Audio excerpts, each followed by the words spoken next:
So basics of percentage தான் வந்து நம்ம இந்த கிளாஸஸில் வந்து பார்க்க போகிறோம். ஸோ பர்சன்டேஜுடைய பேசிக்ஸ், அடுத்ததாக அதனுடைய சம்ஸ். சரி, ஸோ பர்சன்டேஜ்னால் என்ன? ஸோ பர்சன்டேஜ்னால் வந்துட்டு என்னது? ஸோ அவுட் ஆஃப் 100, ஸோ 100க்கு எவ்வளவு அப்படின்னு சொல்லக்கூடியது தான் வந்து பார்த்திங்கன்னா பர்சன்டேஜ். இப்போ எக்ஸாம்பிளுக்கு 90% அப்படின்னா என்ன அர்த்தம்னா 90 அவுட் ஆஃப் 100. ஸோ இதுதான் வந்து 90%. ஸோ 80%ன்னு சொல்கிறோன்னா ஸோ 100க்கு 80. So percentage per cent. So சென்ட்னு என்ன அர்த்தம்? 100. ஸோ பர்னா ஸோ அவுட் ஆஃப் 100, அதுதான் வந்து பர்சன்டேஜ். இப்போ ஒரு சில வேல்யூஸ் எல்லாத்தையும் நம்ம கம்பேரிட்டிவ்லி வந்துட்டு ஈஸியாக நம்ம புரிஞ்சுக்கிறதுக்கு இந்த பர்சன்டேஜுங்கிறது யூஸ்ஃபுல்லாக இருக்கும். இப்போது எக்ஸாம்பிளுக்கு நம்ம மார்க்ஸ் வந்து எடுத்துக்கலாம். இப்போ மேபி வந்து பார்த்திங்கன்னா நம்ம 10th 500க்கு வந்து எழுதுவோம். அதே வந்துட்டு 12th இப்போது முன்னாடியெல்லாம் வந்து பார்த்திங்கன்னா 12th 1200க்கு எழுதுவோம். சரியா? அப்போது 10th ஒருத்தன் எவ்வளோ மார்க் எடுத்திருக்கான், 12th ஒருத்தர் எவ்வளோ மார்க் எடுத்திருக்கான் அப்படிங்கிறத கம்பேர் பண்ணி பார்க்குறதுக்கு இந்த பர்சன்டேஜ் வந்து நம்ம யூஸ் பண்ணலாமா? இப்போ ஒருத்தர் 10th 500க்கு 400 எடுத்திருக்கலாம். ஒருத்தன் 12th 1200க்கு 400 எடுத்திருக்கலாம். ஸோ மார்க் ரெண்டும் ஒன்று தான். ஆனால் எதுக்கு எவ்வளவுக்கு எடுத்திருக்காங்க அப்படிங்கிறது மாறுபடுதில்ல. அப்போ இதை பர்சன்டேஜில் நம்ம கன்வெர்ட் பண்ணோம் அப்படின்னா இது 80% வரும். இது எவ்வளோ வரும்? 400 ஸோ 33.33% தான் வந்து வரும். சரிங்களா? ஸோ பர்சன்டேஜ் இந்த மாதிரி நம்ம கம்பேரிட்டிவ்லி ஒரு சில வேல்யூஸ் எல்லாத்தையும் நம்ம ஈஸியாக புரிஞ்சுக்கிறதுக்கு ரொம்ப யூஸ்ஃபுல்லாக இருக்குது. சரிங்களா? இதை வந்துட்டு 100க்காக கன்வெர்ட் பண்ணியிருக்கோம். ஸோ இதையும் 100க்கு அவன் எவ்வளோ வாங்கியிருக்கான்? 33.33% தான் வந்து வாங்கியிருக்கான். சரிங்களா? 33.33 மார்க் தான் வந்து வாங்கியிருக்கான் அப்படிங்கிறது தான் வந்துட்டு இதனுடைய அர்த்தம். சரியா? ஸோ இதுதான் வந்துட்டு பர்சன்டேஜ். ஸோ இந்த பர்சன்டேஜில் நம்ம அடுத்தது என்ன கான்செப்ட் பார்க்க போகிறோம் அப்படின்னா, இப்போ ஒரு வேல்யூ இருக்குது, 10,000 ஒரு வேல்யூ இருக்குது, சிலது 1000 ஒரு வேல்யூ இருக்குது. இந்த 1000ல் 10% கண்டுபிடிக்கணும். ஸோ அப்போ 1000 × 10% அப்படின்னு போட்டு நமக்கு என்ன கிடைச்சிடும்? 1000ல் 10% எவ்வளவு அப்படிங்கிறது கிடைக்கும். ஸோ 1000 × 10% அர்த்தம் 10 அவுட் ஆஃப் 100. சரியா? ஸோ இது என்னவா மாறிடுச்சு? 1/10 மாறிடுச்சு. திரும்ப இதை கேன்சல் பண்ணணும்னா நமக்கு என்ன கிடச்சிடும்? 100. ஸோ 1000ல் 10% எவ்வளவு? 100. சரியா? ஸோ இதே இப்போ 2000 கொடுத்துருக்காங்க, 2000ல் 30% எவ்வளோன்னு கேட்குறாங்க. அப்படின்னா 30% பதில் என்ன போட்டுக்கலாம்? அவுட் ஆஃப் 100 போட்டுக்கலாம். ஸோ 30%ன்னா என்ன ஆயிடுச்சு? 3/10 × 2000 ஆயிடுச்சு. அப்போ இந்த 0வையும் கேன்சல் பண்ண என்ன ஆயிரும்? 200 × 3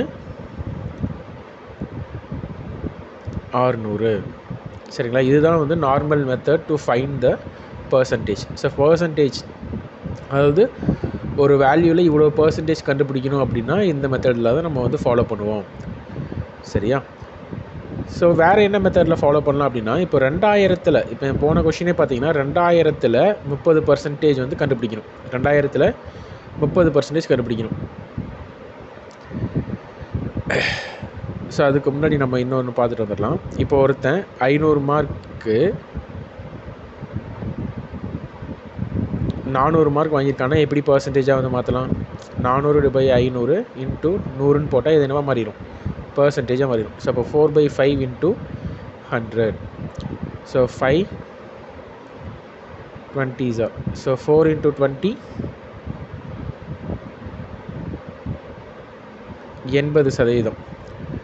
சரியா? ஸோ இப்போ ஒருத்தன் 500க்கு 400 மார்க் எடுத்திருக்கான்னா அவன் எவ்வளோ சதவீதம் மார்க் வாங்கியிருக்கான்? 80% வாங்கியிருக்கான். அதே ஒருத்தன் 500க்கு 500 வாங்கியிருந்தான்னா எவ்வளோ சதவீதம் வந்து எடுத்திருப்பான்? எவ்வளோ சதவீதம்? 100%. ஸோ இந்த 500க்கு தானே நம்ம கம்பேர் பண்ணிகிட்ருக்கோம். இந்த 500க்கு 500 எடுத்திருந்தான்னா 100%. அப்போ 500 மார்க் எடுத்தான்னா அது என்ன சதவீதம்? 100%. சரியா?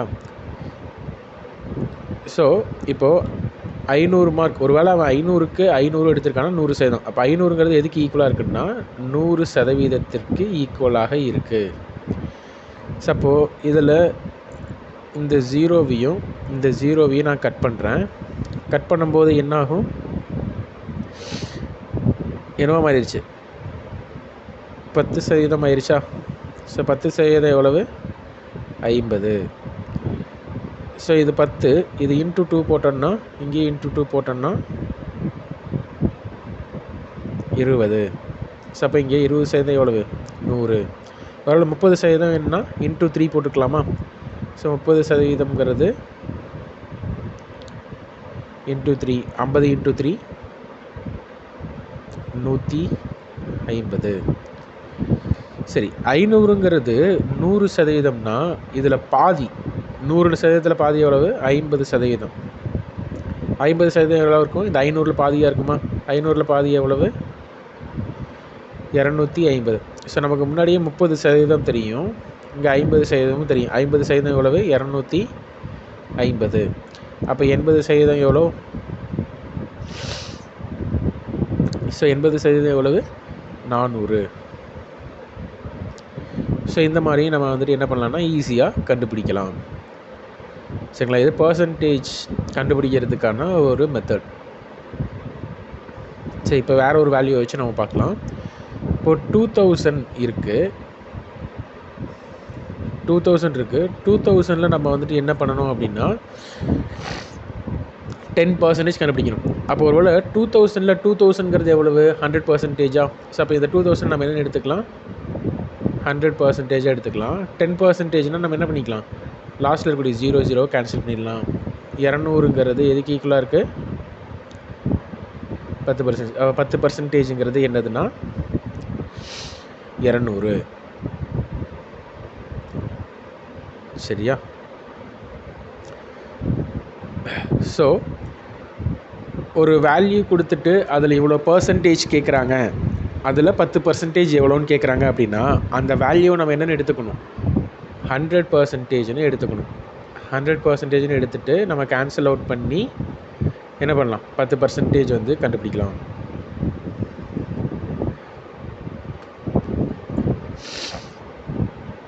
ஸோ இதுக்கு அடுத்தது நம்ம என்ன பார்க்கலான்னா, இப்போ ஒரு வேல்யூ கொடுத்துட்டு இது இந்த அமௌண்ட்டில் எவ்வளோ பர்சன்டேஜ் அப்படின்னு கண்டுபிடிக்கிறது, அதெல்லாம் வந்து பார்க்கலாம். இப்போது 500ல் 350 எவ்வளோ பர்சன்டேஜ் அப்படின்னு கேட்குறாங்கன்னா 500ல் 350 இன்ட்டு 100ன்னு போட்டால் நமக்கு என்ன கிடைச்சிடும், எவ்வளோ பர்சன்டேஜ்னு கிடைச்சிடும். ஸோ 0 கேன்சல் ஆகிரும். 5 7s are 5 10s are 0 0. So எவ்வளோ வரும், 70%. சரிங்களா. ஸோ எப்படி ஒரு வேல்யூக்கு பர்சன்டேஜ் கண்டுபிடிக்கிறது அப்படிங்கிறது நம்ம பார்த்துருக்கோம். சரி, ஸோ இதில் கொஞ்சம் பேசிக்ஸாக ஒரு சில சம்ஸ் வந்துட்டுருக்கு. இது நம்ம ஒவ்வொன்றையும் நம்ம வந்து பார்க்கலாம். ஸோ இதுக்கு முன்னாடி பர்சன்டேஜஸ்னுடைய ஒரு சில ஃப்ராக்ஷன்ஸ் அப்படிங்கிறது இருக்குது. அந்த ஃப்ராக்ஷன்ஸ் எல்லாமே நம்ம வந்து பார்க்கலாம். இப்போ 10% அப்படின்னா என்ன அர்த்தம், 10/100. ஸோ 10/100 அல்லது 1/10 கூட சொல்லலாம். ஸோ இப்போ ஒரு வேல்யூ கொடுத்துட்டு அதில் 10% கண்டுபிடிக்க சொல்கிறாங்கன்னு வச்சுக்கலாம். இப்போ 5000ன்னு கொடுத்துட்டு 5000த்தில் 10% கண்டுபிடிங்க அப்படின்னா 10/100ன்னு போடுவோமா. இப்போ 10/100க்கு பதிலாக என்ன பண்ணலாம், இந்த 0 கேன்சல் ஆன 1/10ன்னு போட்டாவே எனக்கு என்ன கிடைச்சிடும், இது 10%ங்கிறது கிடைச்சிடும். ஸோ அதான் இந்த ஃப்ராக்ஷன்ஸ். சரி, அந்த ஃப்ராக்ஷன்ஸ் நிறைய இடங்கள்லாம் நமக்கு ரொம்ப ஹெல்ப்ஃபுல்லாக இருக்கும். ஸோ அப்போ 20%ங்கிறது என்ன வரும், 20/100. ஸோ அப்போது 2/10ன்னு வரும். 1/5ங்கிறது லாஸ்ட் ஃப்ராக்ஷன். ஸோ 30% அப்படிங்கிறது 30/100 which is equal to 3/10. 40% அப்படிங்கிறது 4/10 வரும். ஸோ 2/5. அல்லது 20%ங்கிறது 1/5னா 40% என்னமா இருக்கும், இதோடைய டபுள் த டைமாக இருக்குமா, அதான் 2/5. நெக்ஸ்ட்டு 50%. 50% என்ன அர்த்தம், ஹாஃப். ஸோ பாதி அப்படிங்கிறது தானே 50% சொன்னோம். ஸோ பார்த்தீங்கன்னா 1/2. 60%ங்கிறது ஸோ 3 times ஆஃப் த 20% தானே 60%. அப்போ 3/5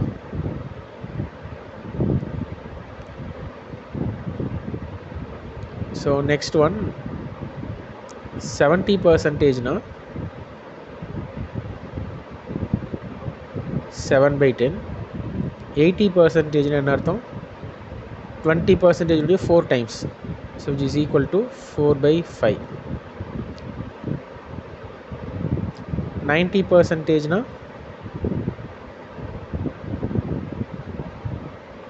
9/10.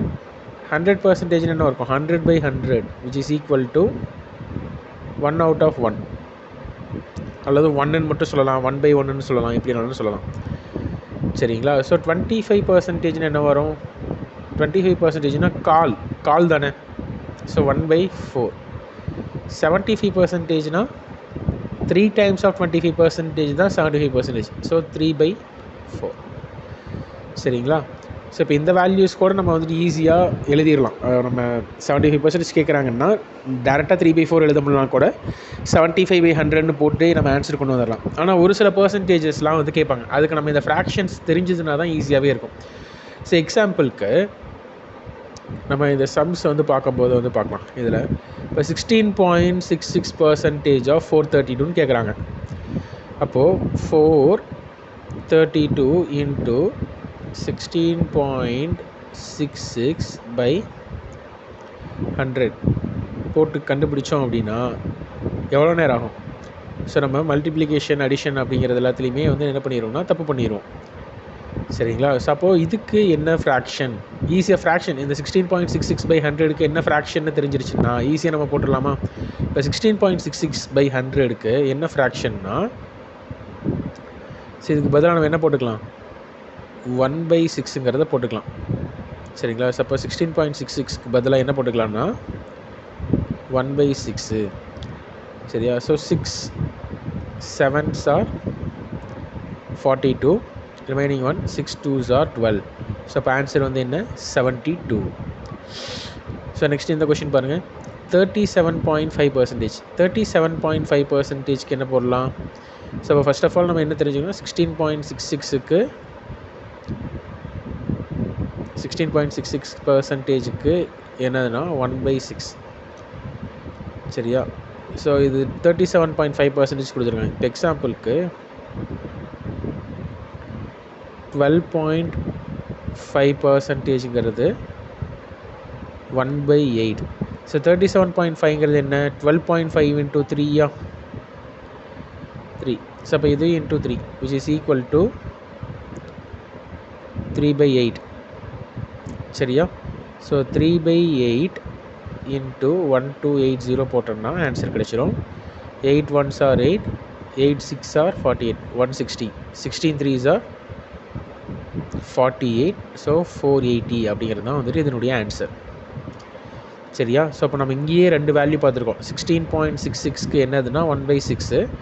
37.5%ங்கிறது நம்ம எதுலேருந்து கொண்டு வந்துருக்கோம்னா 12.5. 12.5 ஞாபகம் வச்சுட்டிங்கனாவே 37.5 இருக்கட்டும், அல்லது 50 இருக்கட்டும், 62.5 இருக்கட்டும், 87.5, இந்த மாதிரி நிறைய இடங்களுக்கு இந்த 12.5 வந்து யூஸ்ஃபுல்லாக இருக்கும் நமக்கு. அடுத்தது 33.33.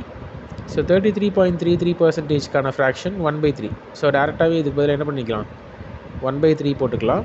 ஸோ 3 15s are, ஸோ 150 வந்துட்டு ஆன்சர்.